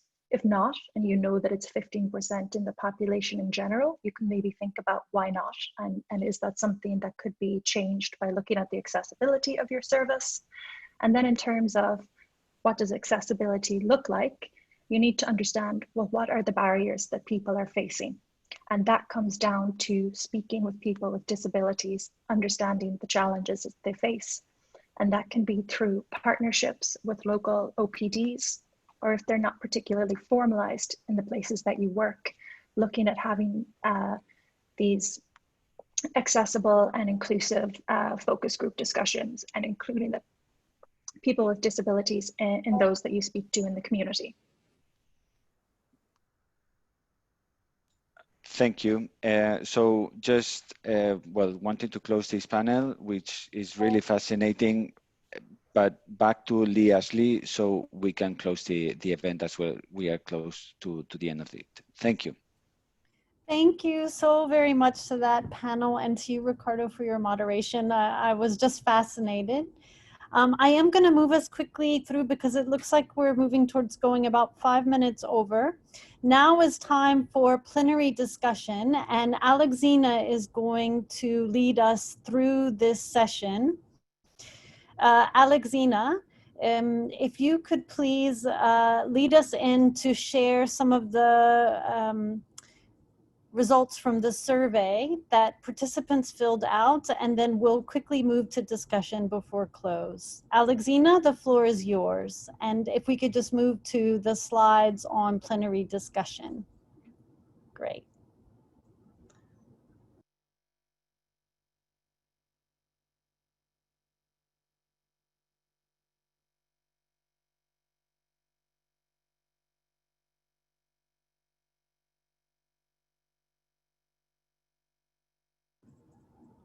Alexina, do we have you online?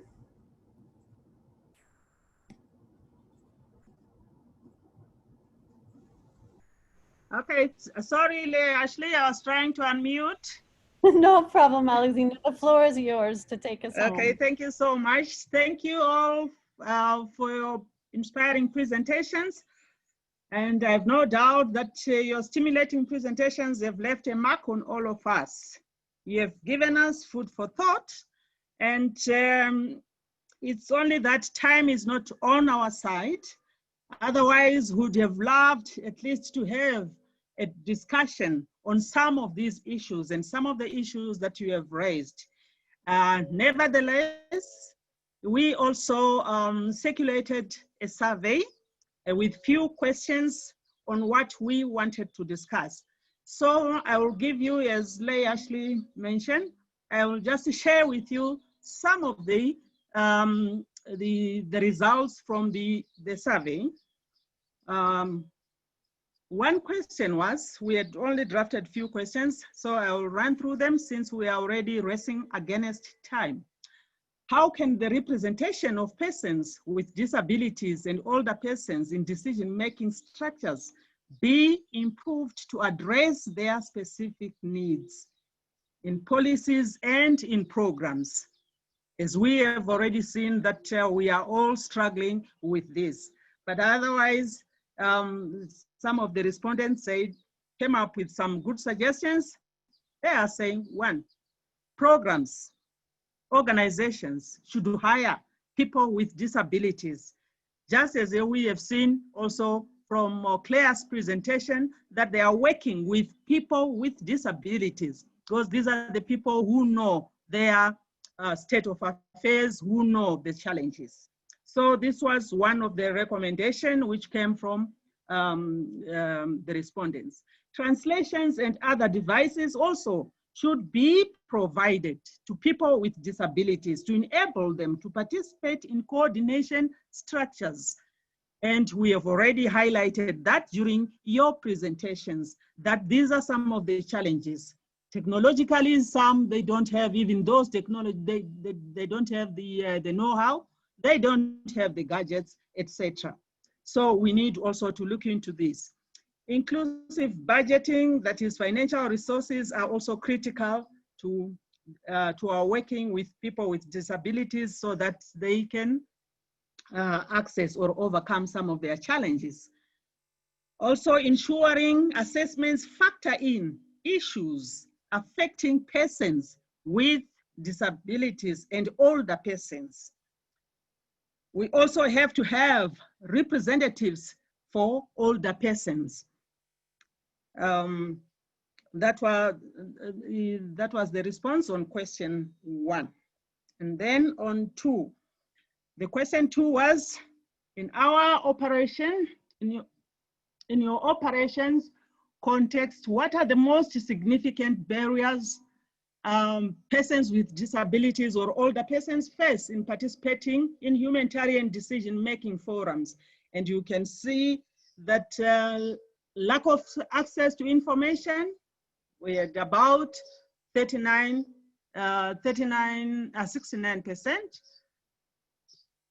And also meetings are not held in accessible areas. And this is one of the things that, or one of the obstacles faced by people with disabilities. Our meeting rooms, our conferences, they don't have all the necessary equipment that are needed. So we need also to ensure that this is one, we also consider this. And also access to technology, which I have also mentioned. You can see that at least there's about 73% mentioned that. Also very limited of people with disabilities and older persons, no written information, general awareness, etc. So those are some of the barriers, and we need to revisit, because these are not really, some of these are not so difficult that we cannot as organizations assist with. Some of them, they are really within our reach. That's what I feel. Okay, next, Leah. The other question was access to services and support for gender-based violence for GBV survivors with disabilities, older persons, etc. When it comes to access, we see that health-wise, when it comes to health, at least people, I think health is the largest number. It's accessible. Then we come to psychosocial support, yes, to some extent, yes. Safety and security, minimal, about 38%. Legal justice, we see that also 38%. Livelihoods, 42%. People with older persons mostly visit health centers. Okay, and when it comes to this, access to services, support for GBV survivors with disabilities, yes, health is available, but legal justice, in short, just in summary, legal justice and livelihoods programming are less available, and we need to revisit our programs as well when it comes to that. Any other question? Any other? Would you mind to add, if anything? Done? Leigh Ashley? Okay. Thank you, Alexina. Thank you for sharing those results. We're running about 5 minutes over, and so we just have a few comments. I saw in the chat box people shared some recommendations. Melania, you shared some recommendations about things that needed. If there are any other comments from the participants that you'd like to share, we now have about 1 or 2 minutes. And then I'd also encourage you to fill out the survey. It's still open, so you can share more detailed feedback for us in the survey, which will be in the chat box. And we will keep that open for the next week and share the results. So any final comments or questions from the floor?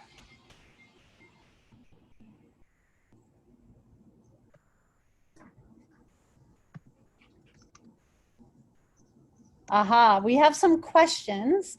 So we can get back to you on the use of GBV IMS as a technical question. We can definitely note that and get back to you, Video.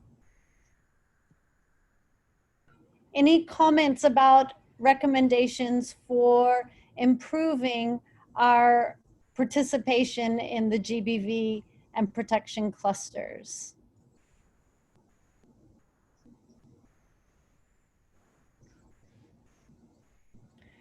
Okay, now just, if we don't have any comments here, we are going to encourage you to share your feedback through the survey and afterwards.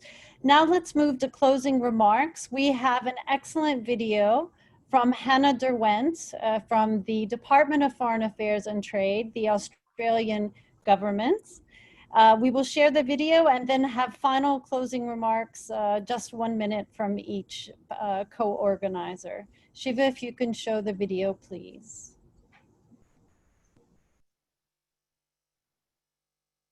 Hi everyone, my name is Hannah Derwent, the Director of Learning and Engagement in the Humanitarian and Partnerships Division at the Department of Foreign Affairs and Trade at the Australian Government.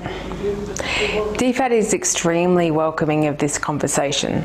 The systematic marginalisation experienced by women, girls, LGBTQI people, people with disabilities and older people leads to lower economic and social status and increased risk of violence and abuse. DFAT has long been a keen advocate for humanitarian assistance that is both disability inclusive and responsive to gender needs.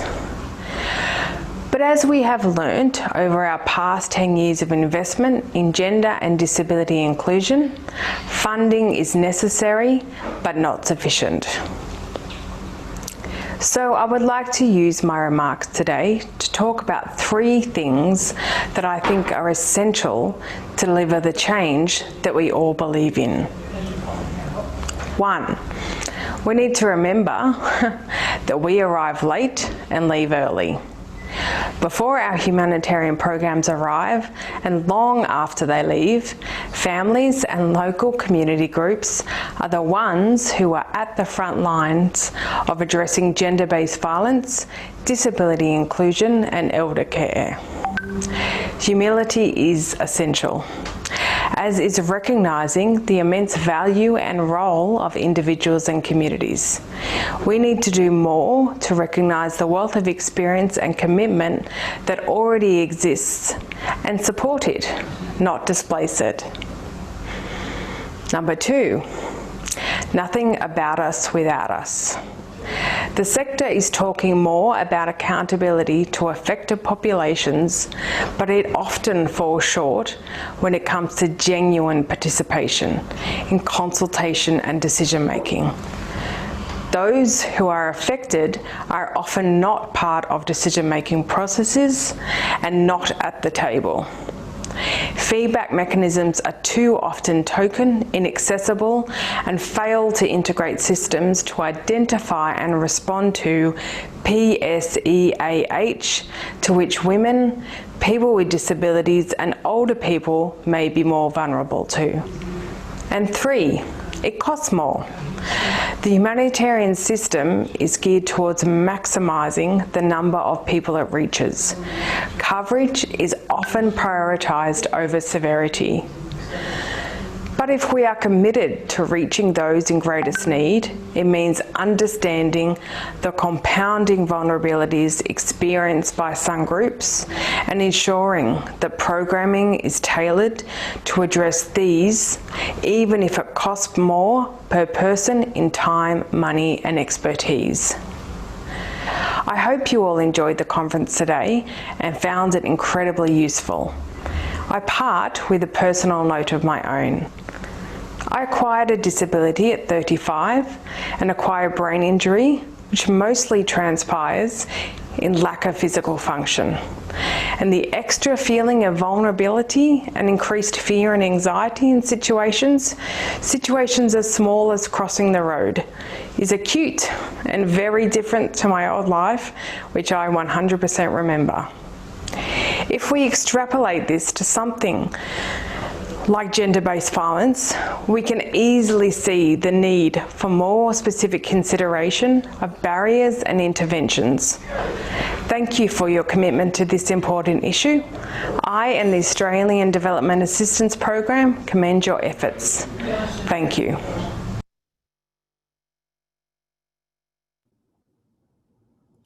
Thank you so much. Now we'll just have brief comments from each of the organizers. Alexina, any parting message from the GBV AOR?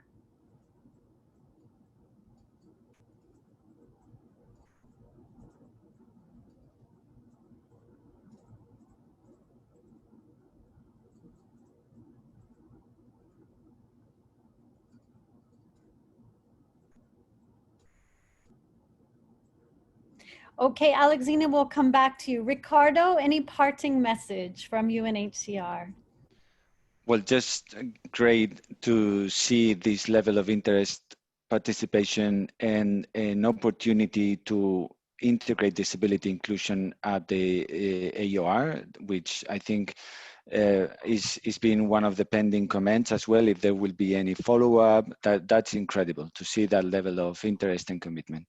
Over. Thanks, everybody. Thank you, Ricardo.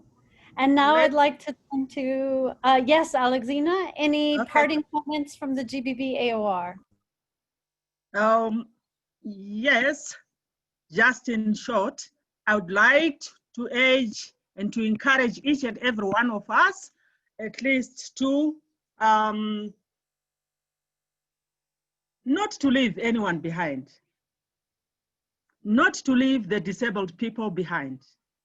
Try by all means to include them as much as possible. And taking into consideration of all what we have discussed, our motto should be action, not words. Thank you.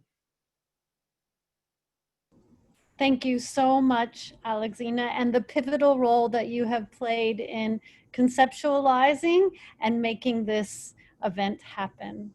Now I'd like to hand over to Humanity and Inclusion. Any parting words for us today? Yes, thank you. I just wanted to highlight the numbers of participants also that show really a increased interest in an invisible topic not so long ago. So that's great. Disability, gender, and age-based violence is really exacerbated during a crisis, but we should not forget that it's a combination of multiple characteristics. And we need to unpack them if we really want to design effective projects. And I really like to focus on a huge investment in preparedness against risks of violence within preparedness for natural and armed violence disasters. Because our experience, it's really that is the best insurance for inclusive protection and assistance. Thank you. Thank you so much. And again, also all the support you've provided for this event. And finally, I'd like to give the floor to Help Age International for any closing remarks.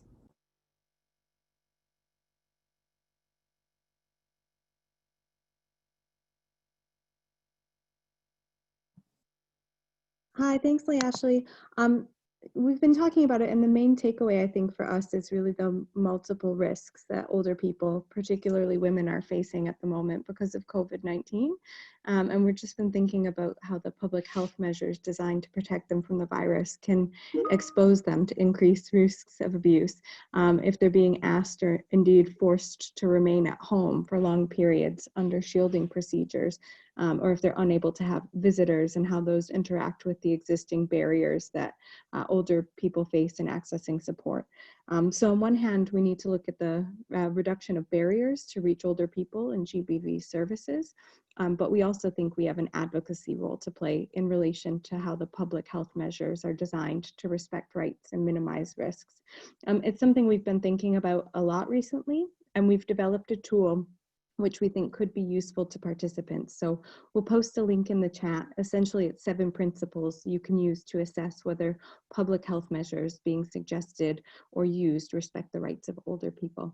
So I'll post that. Thank you so much for organizing the event. Thank you. I'd just like to remind everyone that you can fill out an evaluation of this event. On the next slide, we have the link. So please do share your feedback for us, which will be helpful, I hope, in implementing the recommendation you gave us in the chat box to have a follow-up webinar. So please stay tuned so we can get back to you on that. So just 3 key words that have come from our discussion today and our closing remarks: inclusion, action, and humility. Those are wonderful words, and we look forward to working with you to bring those forward. I want to give special thanks to our sign interpreters from Drip Media today, and also to our live captioner from Caption First. Thank you for your hard work and supporting us in this event today. And finally, thank you to all of the participants, panelists, and organizers. This is a start, and we look forward to continuing to work together. Stay safe, stay well, and we hope to see you again soon.